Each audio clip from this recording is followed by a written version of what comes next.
2019 மோடி அவர்களுடைய வெற்றி 2014 விட அதிகமான சீட்டு ஜெயிச்சாங்க. அதற்கு முன்னால் அந்த சர்ஜிக்கல் ஸ்ட்ரைக் வந்தது. இந்த முறை எலெக்ஷனுக்கு பல நாட்கள் கழிச்சு தான் இது நடந்திருக்கு. அதனால மோடிக்கு பெருமை வந்துவிடக்கூடாது அப்படிங்கிறதுனால இந்தியா வெல்லவில்லை என்பது போல காட்டுறாங்க. ஆனால் மக்களுக்கு அத்தனையும் வீடியோ முன்னால் நடந்திருக்கு. ராகுல் காந்தியும் ப சிதம்பரமும் இதோட அஸ்ஸாமுடைய முதலமைச்சருடைய மகன் கோகோய்ன்னு சொல்லிட்டு அவருடைய மனைவி பாகிஸ்தான்லேருந்து சம்பளம் வாங்குறாங்கன்னு நிரூபிச்சிருக்கு. அவர் பேசுறார். இது எல்லாமே மக்களுக்கு மிக தெளிவாக புரிந்து போய்விட்டது. மக்கள் நீங்க என்ன மதிப்பு கொடுத்தீங்கன்னு தெரியும் எல்லாருக்கும். உங்களால ஒரு திருக்குறளை முழுக்க சொல்ல முடியுமா?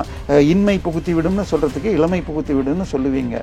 இளமை புகுந்தா என்ன ஆகும்? தம்பிகள் சினிமா எடுக்கிறதுக்கு டாஸ்மாக்ல கொள்ளையடிப்பாங்க. இன்னொரு தம்பி இது அதுக்கு பேர் என்ன, சூடோஃபெட்ரின் வைப்பாங்க. திமுக தம்பிகள்னா இளமைனா நமக்கு பயமா இருக்கு சார். இப்ப இவர் மோடி வராருன்னு சொன்ன உடனே 5 மாசம் முன்னாடி 4 நாள் முன்னாடி அந்த ஏரிக்கு 20 கோடி ஒதுக்கியிருக்காங்க. இன்னைக்கு அது மணல் இதுவா போய் மாடி இதுவாய் கிடக்கு. இத்தனை நாள் ஏன் சார் உங்களுக்கு தோணல? இத்தனை நாள் ஏன் திமுக தோணல? இன்னைக்கு காவேரி திருச்சி தஞ்சாவூர்ல இருக்கிற, ஏன் சென்னையில இருக்கிற செம்பரம்பாக்கம் ஏரியாக இருக்கட்டும், சென்னைக்கு குடிநீர் தருகிற வீராணம் ஏரியாக, இது எல்லாம் சோழர்களுடைய கண்ட்ரிபியூஷன். இதை அப்படியே காப்பி அடிச்சு இன்னைக்கு இல்ல மோடி குஜராத்தில் உள்ள நர்மதா நதியை நர்மதாலிருந்து இதுக்கு கொண்டு வந்திருக்காரு. இந்த பக்கம் மேற்குல இருந்து கிழக்கு கொண்டு வர்றார். இதை நேரு காலத்தில் போட்ட திட்டம். மக்கத்தில் இருக்கிற இடத்துல எல்லாம் வர வழியிலெல்லாம் மற்ற மக்கள் பாதிப்பார்கள்னு எதிர்ந்தார்கள். இதை போட்டதுனால தான் உங்களுக்கு அந்த வழியில் இருக்கிற மாநிலங்கள் மிக வேகமாக வளர்ந்தன. அதனால தான் பீமாருன்னு பேர் முன்னாடி. பீகார், மத்திய பிரதேஷ், ராஜஸ்தான், உத்தரப்பிரதேசம் இதெல்லாம் அக்ரிகல்ச்சரில் வளர பிஜேபி ஆட்சிகள் வளர தொடங்கின. உங்களுக்கு நிதி யாருங்க கொடுத்துட்டு இருக்காங்க 7 வருஷமா? நிதி கொடுப்பது தமிழச்சி தான், நிர்மலா சீதாராமன். இந்தியாவின் வெளியுறவு செயலராகவும் இப்ப வெளியுறவு அமைச்சராகவும் இருப்பவரும் ஒரு தமிழன் தான். இதையெல்லாம் கொண்டு போய் கனிமொழியும் சசி தரூரும் தான் உலகம் ஃபுல்லா சொன்னாங்க. சசி தரூரை பேசக்கூடாதுன்னு தடை பண்ணி வச்சிருக்காங்க. இன்னைக்கு கங்கைன்னு சொல்லியிருக்காங்களே, இந்த கங்கை என்ற வார்த்தையை எத்தனை முறைக்கு கனிமொழி சொல்லியிருக்காங்க?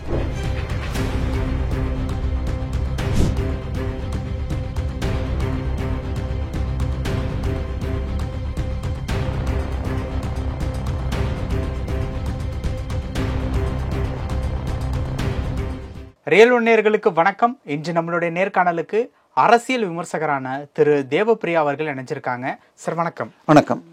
பாராளுமன்றத்தில் தற்பொழுது விவாதம் ரொம்ப சூடாக போயிட்டு இருக்கு. ஒரு பக்கம் பார்த்தீங்கன்னா சிந்தூர் ரிலேட்டபிளான டிஸ்கஷன் தான் தற்பொழுது போயிட்டு இருக்கு. கிட்டத்தட்ட 3000 மணி நேரம் விசாரணை, அதற்கப்புறம் உண்டான விஷயங்கள் எல்லாத்தையுமே பண்ணிட்டு தான் இந்த ஆப்ரேஷன் சிந்தூர்ல இறங்கணும் அப்படின்னு சொல்லிட்டு அமித்ஷா ஒரு கிளாரிஃபிகேஷன் கொடுத்தாங்க. தற்பொழுது கனிமொழி அவர்கள் பேசியிருக்கக்கூடிய ஒரு விஷயம்தான் கொஞ்சம் பரபரப்பாக்கியிருக்கு. இப்போ மோடி அவர்கள் கங்கை கொண்ட சோழபுரத்திற்கு வந்துட்டு போயிருக்காரு. தமிழன் கங்கை வரைக்கும் ஆழ்வான் அப்படிங்கிற மாதிரியான ஒரு விஷயத்த அவங்க நாடாளுமன்றத்தில் பேசியிருக்காங்க. எப்படி தமிழன் தான் பிரதமர் ஆவாங்க அப்படிங்கிறதுக்கு உண்டான சூசகமான பேச்சா? சார், இன்னைக்கு உங்களுக்கு நிதி யாருங்க கொடுத்துட்டு இருக்காங்க 7 வருஷமா? நிதி கொடுப்பது தமிழச்சி தான், நிர்மலா சீதாராமன். இந்தியாவின் வெளியுறவு செயலராகவும் இப்ப வெளியுறவு அமைச்சராகவும் இருப்பவரும் ஒரு தமிழன் தான். பட் பிரதமர் சார், பிரதமருங்கிறது வெறும் post sir. It is only இது. இன்னொன்று, அவருடைய செக்ரட்டரியில் பல பேர் தமிழர்கள் இருக்கிறார்கள். அதனால இன்னும் சொல்ல போனால் கங்கை கொண்டான் கடாரம் கொண்டான்னு சொல்லி உண்டு. கடாரம் அந்த ஒரிசால இவருக்கு முன்னாடி பாண்டியன் தான் இப்போ தோத்து போயிட்டார். ஸோ இதெல்லாம் தேவையே இல்லை. பட் பிரச்சனை என்னன்னு சொன்னால், இன்னைக்கு கங்கைன்னு சொல்லியிருக்காங்களே, இந்த கங்கை என்ற வார்த்தையை எத்தனை முறைக்கு கனிமொழி சொல்லியிருக்காங்க சார்? ராஜேந்திர சோழனும் ராஜராஜ சோழனும் உலகத்திலே, அதாவது இன்னைக்கு இந்தியா பேரில் ஏன் உலகம் அட்டாக் பண்ணதுன்னு சொன்னால், இந்தியாவுடைய கிழக்கு கடற்கரை பக்கமாக பே ஆஃப் பெங்கால் நீங்கள் சொல்கிறீங்க இருக்கிற அந்த வழியாகத்தான் சீனாவிற்கு 80% இறக்குமதி நடக்கும். அந்த நம்மளுடைய இந்திய பெருங்கடல் இந்த பக்கம் இருக்கிற மலாக்கா ஸ்ட்ரெயிட்ஸ் வழியாகத்தான் 80% சீனாவுக்கு தேவையான அத்தனை பொருட்களும் உள்ள வெளியே வருது. ஸோ இந்திய பெருங்கடல் என்பது மிக மிக முக்கியமானது. ஸோ இந்தியாவில் டென்ஷன் இருக்கணும்னு சீனா விரும்பும். அதை மீறினா அவனுக்கு மீதம் உள்ளது காஷ்மீர் வழியாக கொண்டு போக முடியும். அதுக்கு ரோடு போட பார்க்குறான். ஸோ அதுக்காக பாகிஸ்தானுக்கு அவன் உதவுறான். பாகிஸ்தானுக்கு அந்த பக்கம் ஆப்கானிஸ்தானுக்கு அப்புறம் ரஷ்யா இருக்கிறதுனால அமெரிக்காவும் கொடுக்குது. ஆனால் இந்த ஆபரேஷன் சிந்தூர்ல நம்ம சாதிச்சிருக்கிறது மிக பல. அது அடுத்தது வருவோம். இப்ப ராஜேந்திர சோழன் பேரை எத்தனை முறை சொல்லி இப்ப எலெக்ஷன் வருது, அதுக்கு தான் சொன்னாங்க சார். ராஜேந்திர சோழனுடைய சிலையை பாம்பே இதுல கப்பல் கட்டும் துறைமுகத்தில் வச்சிருக்காங்க, மசகன் டாக்ல. ஏன்னா இவர் கப்பல் கட்டி கப்பல் படையால் தான் கடாரம் கொண்டான் இந்தோனேஷியா, மலேசியா, பாங்காக்னு தாய்லாந்துன்னு வென்றார். தாய்லாந்துல இப்ப சண்டை நடந்துட்டு இருக்கு. அங்க இருக்கிற ஒரு சோழர் காலத்து சிவன் கோயிலுக்காகத்தான். ஸோ சோழர்கள் கட்டல, அங்க இருக்கிற அரசர்களோ இப்போ இவங்க போய் பிடிச்சிட்டு கப்பம் வாங்கிக்கிட்டு இவங்க மக்களை சிற்பிகளை கொடுத்து இந்திய சிற்பக்கலையில கட்டினாங்க சார். தஞ்சாவூர்ல நீங்க தஞ்சாவூர்கார் தான். அந்த தஞ்சாவூர் கோவில் கட்டிய பொழுது ராஜராஜ சோழன் அந்த பெருவுடையார் பிரகதீஸ்வரர் கோயில் கட்டிய பொழுது உலகிலேயே கல்லால் எழுப்பிய கோயிலில் அதிக உயரம் அதுதான். இதை விட ஒரு சில அடிகள் உயரமானது மரத்தால் எழுப்பினது தென்கொரியால இருந்துச்சு. சரி, இப்போ இவ்வளவு சிறப்பான ராஜராஜ சோழனுக்கு நீங்க என்ன பண்ணியிருக்கீங்க சார்? இன்னைக்கு ஈசிஆர்னு சொல்றீங்க. இந்த திமுக வந்த உடனே ஈசிஆருக்கு கலைஞர் கருணாநிதி ஹைவேன்னு பேர் வச்சாங்க, பிக்கப் ஆகல. ஆனால் கல்வெட்டு இருக்கு, அதற்கு ராஜராஜன் பெருவழின்னு பேர் வச்சார்னு கல்வெட்டு இருக்கு. மோடி அவர்கள் சோழனுக்கு என்ன பண்ணாரு அப்படின்னு சொல்லி தானே அவங்களோட மெயினான சார். இப்ப இவர் மோடி வராருன்னு சொன்ன உடனே 5 மாசம் முன்னாடி 4 நாள் முன்னாடி அந்த ஏரிக்கு 20 கோடி ஒதுக்கி இருக்காங்க. இன்னைக்கு அது மணல் இதுவா போய் மாடி இதுவாய் கிடக்கு. இத்தனை நாள் ஏன் சார் உங்களுக்கு தோணல? இத்தனை நாள் ஏன் திமுக தோணல? இன்னொன்னு, ராஜராஜ சோழனும் இன்னைக்கு காவேரி திருச்சி தஞ்சாவூர்ல இருக்கிற, ஏன் சென்னையில இருக்கிற செம்பரம்பாக்கம் ஏரியாக இருக்கட்டும், சென்னைக்கு குடிநீர் தருகிற வீராணம் ஏரியாக, இது எல்லாம் சோழர்களுடைய கண்ட்ரிபியூஷன். இதை அப்படியே காப்பி அடிச்சு இன்னைக்கு இல்ல மோடி குஜராத்தில் உள்ள நர்மதா நதியை நர்மதாலிருந்து இதுக்கு கொண்டு வந்திருக்காரு. இந்த பக்கம் மேற்குல இருந்து கிழக்கு கொண்டு வர்றார். இதை நேரு காலத்துல போட்ட திட்டம், மக்கத்துல இருக்கிற இடத்துல எல்லாம் வர வழியில எல்லாம் மற்ற மக்கள் பாதிப்பார்கள்னு எதிர்ந்தார்கள். இதை போட்டதுனாலதான் உங்களுக்கு அந்த வழியில இருக்கிற மாநிலங்கள் மிக வேகமாக வளர்ந்தன. அதனாலதான் பீமாருன்னு பேர் முன்னாடி. பீகார், மத்திய பிரதேஷ், ராஜஸ்தான், உத்தரப்பிரதேசம், இதெல்லாம் அக்ரிகல்ச்சர்ல வளர பிஜேபி ஆட்சிகள் வளர தொடங்கின. ஒன்னே ஒரு ரூல் தமிழ்நாட்டில் தான் இது தொடங்குச்சு. ஒரு முறை பிரதான ஆளுங்கட்சி தோற்று தொடர்ச்சியாக 3 முறை தோற்றால் அந்த மாநிலத்தை ஜெயிச்சதே இல்லை. இது தமிழ்நாட்டில் தொடங்கியது, மேற்கு வங்காளத்தில் நடந்தது, பிறகு குஜராத், இப்ப ராஜஸ்தான், மகாராஷ்டிரா, ஹரியானான்னு 3வது தடவை தோத்துக்கிட்டு வராங்க. காங்கிரஸ் ஒரு முறை தோற்றால் ஜெயிச்சதே இல்லை. ஸோ அது மாதிரி பிஜேபி உள்ள வரக்கூடாதுன்னு சொல்லிட்டு இருக்காங்க. ஏன் சார் இன்னைக்கு வரைக்கும் ராஜராஜ சோழனுக்கு நீங்க செலவைக்கல, அவர் வைக்கிறேன். இன்னைக்கு இப்பொழுதுதான் கொஞ்ச நேரம் முன்னாடி பார்த்தா 1978 தஞ்சாவூர்ல இருந்து ஒரு தமிழ் மன்றம் ஒரு ப்ரப்போசல் போட்டு ராஜேந்திர சோழனுக்கு செலவைக்கணும்னு கொடுத்துருக்காங்க. 40 வருஷமா நாங்க போராடி இருக்கோம். இப்ப நாங்க நேரடியாக மோடிக்கு ரீச் பண்ணிட்டோம். எங்களுக்கு குருமூர்த்தி உதவினார், திரு பாரிவேந்தர் உதவினார். இன்னும் அதனால நீங்க என்ன மதிப்பு கொடுத்தீங்கன்னு தெரியும் எல்லாருக்கும். உங்களால ஒரு திருக்குறளை முழுக்க சொல்ல முடியுமா? இன்மை புகுத்தி விடும்னு சொல்றதுக்கு இளமை புகுத்தி விடுன்னு சொல்லுவீங்க. இளமை புகுந்தா என்ன ஆகும்? தம்பிகள் சினிமா எடுக்கிறதுக்கு டாஸ்மாக்ல கொள்ளையடிப்பாங்க. இன்னொரு தம்பி இது அதுக்கு பேர் என்ன, சூடோஃபெட்ரின் வைப்பாங்க. திமுக தம்பிகள்னா இளமைனா நமக்கு பயமா இருக்கு. அதனால பிரச்சனை என்னன்னா, தமிழர்களுடைய மேன்மையை எடுத்து காட்டுறதுல பாஜக செஞ்ச அளவுக்கு யாரும் செய்யல. திருக்குறளுக்கு நீங்க உரை எழுதுனா அந்த உரை எவ்வளவு கேவலமா இருக்குன்னு எங்களுக்கு தெரியும். அதை விமர்சிக்க வேண்டாம் இல்லாதவங்க பேர்ல. அடுத்தது ஆபரேஷன் சிந்தூர் வந்தீங்க சார். ஆபரேஷன் சிந்தூர்னா உங்களுக்கு என்ன தெரியும்? நீங்க சொன்னீங்க 3000 மணி நேரம் விசாரணை. அதாவது ஆபரேஷன் சிந்தூருக்கு காரணம் அவர்கள் 26 பேரை இதுல காஷ்மீர்ல பெஹல்காம்ல கொன்றார்கள். அப்ப வந்த ஆண்களை மட்டும் பேண்ட்டை அவுக்க வச்சு அவர்கள் சுன்னத் செய்யப்படவில்லை இந்துக்கள் என்பதை பார்த்து கொண்டு இருக்காங்க. 26 பேர்ல 20 பேர் பேண்ட் அவுக்கப்பட்டிருந்ததுன்னு புதைத்த ராணுவம் உறுதி செஞ்சது. இப்போ இதுல பாகிஸ்தானுக்கு ஏன் நற்பெயரை ஏற்படுத்துறதுக்கு எதிர்கட்சியினர் முயற்சி சொல்லிட்டு கேட்டிருக்காங்க. அதுல மெயினா உள்ள கொண்டு வந்த ஒரு நேம் எக்ஸ் ஃபைனான்சியல் மினிஸ்டர் ப சிதம்பரத்தை வந்து உள்ள கொண்டு வந்தாங்க. ரைட், ரொம்ப கரெக்ட். ரைட், நம்ம வந்துருவோம். இதுல என்னன்னா, அப்படி 26 பேர்ல 20 பேர் அடிச்சாங்க. அதுல மிக முக்கியமானது ஒத்தி கொன்னாலாம் என் கணவனை கொன்னுட்ட என்னையும் கொன்னுடுன்னதுக்கு அவன் என்ன சொன்னா, மோடிட்ட போய் சொல்லு அப்படின்னு சொன்னது. இது உலகம் ஃபுல்லா அன்னைக்கு வைரல் ஆச்சு. அதுல ஒரு கணவனை கொன்று விட்டு பெண்ணை வைத்தால் நம்மளுக்கு பொட்டு அழிக்கிறதும் அதற்காக வைத்த பெயர் தான் ஆபரேஷன் சிந்தூர். அந்த சம்பவம் நடந்த அன்னைக்கு சவுதி அரேபியாவில் இருக்கிறார் மோடி.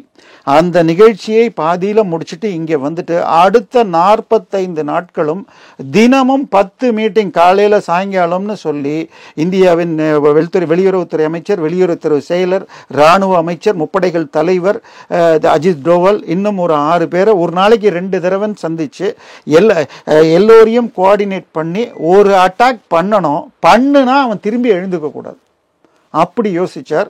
அதுல கடைசியாக 7ஆம் தேதி இரவு அல்லது 8ஆம் தேதி அதிகாலையில போய் அடிக்கிறாங்க. அதுல பகவல்பூர் அப்படிங்கிற அந்த பாகிஸ்தான் பஞ்சாப்ல இருக்கிற இது சுபானல்லாங்கிற ஒரு இதை அடிக்கிறாங்க. மேல இருந்து போகுது குண்டு. அந்த இதை அடிச்சாச்சுன்னு கேள்விப்பட்ட உடனே 2003 அமெரிக்காவின் வாஷிங்டன் போஸ்ட் நிருபர் ஒருத்தரை பிடிச்சிட்டு போய் வெட்டுறத வீடியோ எடுத்து போட்டாங்க, டேனியல் பல். அவருடைய நண்பர் இன்னொரு பத்திரிகையாளர் பன்னாட்டு அவர் எனக்கு அந்த பேர் பகவல்பூர் அந்த சுபானல்லான்னு கேட்டா எனக்கு இன்னைக்குமே நடுக்கம் வரும்ன்றார். அந்த இடத்துல பிரிசிஷனா மேலிருந்து போட்டிருக்காங்க. இதற்கு பயன்படுத்தப்பட்ட அத்தனை விஷயங்களும் இந்தியன் மேக் இன் இந்தியா. அதாவது இப்போ நம்ம செல்போன் இருக்கு, இந்த போன்ல நீங்க கூகுள் மேப் யூஸ் பண்றீங்க, ஜிபிஆர்எஸ்ங்கிறீங்க, எங்க இருக்கோன்னு செக் பண்றதுக்கு. ஆனால் இந்தியன் ஆர்மி அதை யூஸ் பண்ணா அவன் கண்டுபிடிக்க முடியும். அதனால நம்ம சுயமாக ராணுவத்திற்காக நேவிகேஷன் சாஃப்ட்வேர் வச்சிருக்காங்க. அது ஆசியாவிற்குள் +-0.5 மீட்டர் இங்க குண்டு போடணும், அதிகபட்சம் இங்கே தான் போகும். ஸோ இப்படி போட்டா ஒரு பீரங்கியை அட்டாக் பண்ணா பீரங்கி 4 அடிக்கு மேல வரும். மினிமம் ஒரு பீரங்கியை கூட விட முடியாது. அந்த அளவுக்கு அக்யூரஸியா ரெடி பண்ணிட்டாங்க. ஆசியா முழுக்க +-1 மீட்டர் அந்த அளவுக்கு இது பண்ணிட்டாங்க. சேட்டலைட் போட்டாங்க. நம்ம சினிமா நடிகர் வந்தாங்க, நம்ம விவசாயி கஷ்டப்படுறப்ப எதுக்கு சேட்டலைட் விடுறாங்க? சேட்டலைட் இருந்தா தான் விவசாயி காப்பாற்ற முடியும். ஒரிசால உங்களுக்கு ஒரு புயல் வந்தப்போ அத்தனை பேருடைய எஸ்எம்எஸ்லயும் போய் வெளில போங்கன்னு சொன்னாலும் ஒரு சாவு கூட இல்லாமல் அவ்வளவு பெரிய இதை தாங்கியிருக்கும். 1990 10,000 பேர் ஒரு புயல்ல இருந்தாங்க.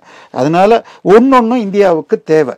இப்படியெல்லாம் செய்து பண்ணா நான் அந்த அன்னைக்கு முதல் 8ஆம் தேதி காலையில 7ஆம் தேதி நைட்டு பண்ணதுல ஒரு இந்தியால இருந்து ஒருத்தம் கூட அந்த பக்கம் போல முழுக்க ஏர்ல அவங்க ஏர் ஸ்பேஸுக்கு கூட போகாம பண்ணி காட்டணும்.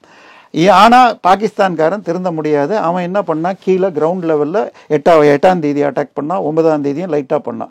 10ஆம் தேதி காலையில 9 நைட்டு 10ஆம் தேதி அதிகாலையில 4 மணிக்கு 28 நிமிஷத்துல என்ன பண்ணா, அவன் செய்தியை பரப்பி விட்டுட்டான். இந்திய ராணுவமே அதுக்கு பேர் என்ன சொல்றது, வைஷ்ணவி தேவி கோயில் பேர்லயும் சீக்கியர் பொற்கையில் மேலேயும் இந்திய ராணுவம் ஏவுகணை அனுப்புதுன்னு பொய்ய பரப்பி அவன் அனுப்புனான். அதை இந்தியா இன்டர்செப்ட் பண்ணி நீ இந்த வேலைக்கெல்லாம் வரியான்னு சொல்லிட்டு 28 நிமிஷம் தான் மொத்தம். 10ஆம் தேதி அதிகாலை அவனுடைய முக்கியமான ஏர்பேஸ்ல 20% 28 நிமிஷத்துல அடிச்சிட்டான். அதுல 2-3 முக்கியமான இடங்கள். ஒன்னு கிரானா மலைங்கிறது அவனுடைய அத்தனை அணு ஆயுதங்கள் ஸ்டோரேஜ் இடம், அதை இடிச்சிட்டோம். அதை காப்பி அடிச்சு தான் இஸ்ரேல்ல அமெரிக்காக்காரன் பண்ணான். அடுத்தது அவங்களுடைய முக்கியமான ஏர்போர்ட், அந்த ஏர்போர்ட்ல அடியில கிரவுண்டுக்கு அடியில அமெரிக்காவுடைய கண்ட்ரோல் தளம் உண்டு, அது பாதிக்கப்படுது. உடனே அமெரிக்கா பதறி அடிச்சு நிறுத்துங்கன்னு கேள்வி கேட்டது. இப்ப என்ன பிரச்சனை, நீங்க கேட்டது விவாதம் என்ன சொல்றாங்கன்னா, இதுவரைக்கும் ட்ரம்ப் 26 முறை நான் பேசிதான் நிறுத்தினேன், நான் சொல்லிதான் நிறுத்தினேன்னு சொல்றாரு, நீங்க என்ன சொல்றீங்கன்ற. ஒரு 2 அவர் ட்ரம்ப் எப்படின்னு சொன்னால் அவர் ஒரு மோட்டார் மவுத், தான் எல்லாம் பண்ணன்னு சொல்பவர். பட் அவருடைய நோக்கம் என்னவோ அதுக்கேற்ற மாதிரி பேசுவார். இப்ப நம்ம போய் அவர் பொய் சொன்னார்னு ஒரு பிரதமரோ இதுவோ சொல்ல முடியாது. நேரடியாக அவருக்கே போன்ல இதை சொல்லாதீங்கன்னு ஆச்சு. ஆனா நம்ம எதிர்கட்சி அதையே சொல்லிட்டு இருக்கு. இவர் என்ன சொல்லிட்டாரு, உங்களுக்கு நாங்கள் அங்கிருந்து 2-3 பேர் இவங்க என்ன பண்ணாங்க, இந்தியா அவனுக்கு அவ்வளவு அடி வந்த உடனே பாகிஸ்தான் சவுதி அரேபியாவுக்கு போன் பண்ணி இந்தியாவை நிறுத்த சொல்லுங்க, அமெரிக்காட்ட நிறுத்த சொல்லுங்க. அவங்கள்ட்ட இவங்க என்ன சொல்லிட்டாங்க, நாங்க நிறுத்தணும்னா பாகிஸ்தான் எங்கிட்ட மண்டியிடணும். அடுத்தது இன்னொரு கண்டிஷன் போட்டாங்க, இனிமேல் டெரரிசம்னு சொல்லி பாகிஸ்தான் ராணுவத்தானே இருக்க மாட்டான், டெரரிஸ்ட்னு எவனாவது வந்தாலும் that will be equated as army. இதுதான் நியூ நாம், இதுக்கு ஒத்துக்கணும்னு சொல்லி ஒத்துக்கிட்டு நம்ம நிறுத்தியிருக்கோம். இதுல 5 பிளேன் அவன் போய் பரப்பி விட்டான், 5 பிளேன் விழுந்ததுன்னு அதை ட்ரம்ப்பும் சொல்லியிருக்கார். இன்னைக்கு அமைச்சர் ராஜ்நாத் சிங் சொல்லிட்டார் 5 பிளேன் விழுந்தது 5 பிளேன் விழுந்ததுன்னு சொல்றீங்களே, எத்தனை பாகிஸ்தான் பிளேன் விழுந்ததுன்னு நீங்க கேட்க மாட்டீங்க. நீங்க பாகிஸ்தானுக்காக பேசுறீங்களா இந்தியாவுக்காக பேசுறீங்களான்னு அதுதான் கேட்டார் நீங்க சொன்னது. அதே மாதிரி பாகிஸ்தான்ல இருந்து தான் எப்படி வந்தான் அப்படின்னு சொன்னாங்க அந்த பெஹல்காம் அட்டாக். இன்னைக்கு அந்த 3 பேரையும் நேத்திக்கு அடிச்சிருக்காங்க இந்தியர்கள். எனவே இது எல்லாம் நிரூபிச்சிருக்கு. என்னன்னா இந்த வெற்றி 2019 மோடி அவர்களுடைய வெற்றி 2014 விட அதிகமான சீட்டு ஜெயிச்சாங்க. அதற்கு முன்னால் அந்த சர்ஜிக்கல் ஸ்ட்ரைக் வந்தது. இந்த முறை எலெக்ஷனுக்கு பல நாட்கள் கழிச்சு தான் இது நடந்திருக்கு. அதனால மோடிக்கு பெருமை வந்துவிடக் கூடாது அப்படிங்கறதுனால இந்தியா வெல்லவில்லை என்பது போல காட்டுறாங்க. ஆனால் மக்களுக்கு அத்தனையும் வீடியோ முன்னால் நடந்திருக்கு. ராகுல் காந்தியும் சிதம்பரமும் இதோட அஸ்ஸாமுடைய முதலமைச்சருடைய மகன் கோகோய்ன்னு சொல்லிட்டு அவருடைய மனைவி பாகிஸ்தான்ல இருந்து சம்பளம் வாங்குறாங்கன்னு நிரூபிச்சிருக்கு. அவர் பேசுறார். இது எல்லாமே மக்களுக்கு மிக தெளிவாக புரிந்து போய்விட்டது. மக்கள் இந்த 1984 ஒரு எலெக்ஷனை தவிர பிரதான ஆளுங்கட்சி 40% அதிகமாக ஓட்டு வாங்கினதில்லை. இப்போ தான் வாங்குறாங்க. இன்னைக்கு தான் இதுக்கு இந்த ஐடி கார்டை வச்சுக்கிட்டு எல்லோரும் உண்மையான ஓட்டாளர்கள் போடுறதுங்கிறதுனால இதை தாங்க முடியல. இது தொடர்ந்தால் நாங்கள் ஜெயிக்க முடியாது, மோடி வளருவாருங்கிறப்ப இந்தியா சரியாக செய்யவில்லைன்னு சொல்றாங்க. எல்லாமே வீடியோவில் ரெக்கார்டுங்க. உலகம் ஃபுல்லா இன்னைக்கு சைனாவுடைய ஆர்ம்ஸுக்கு 44 கண்ட்ரி கேன்சல் பண்ணிட்டு எனக்கு பிரம்மோஸ் கொடுங்க, எனக்கு அக்னி கொடுங்கன்னு வந்துட்டு இருக்காங்க. எனவே இது ஃபீல்டில் நமக்கு வெற்றி இருக்கிறது.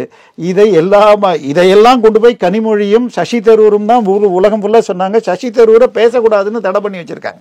ஆனால் மக்களுக்கு தெரியும்.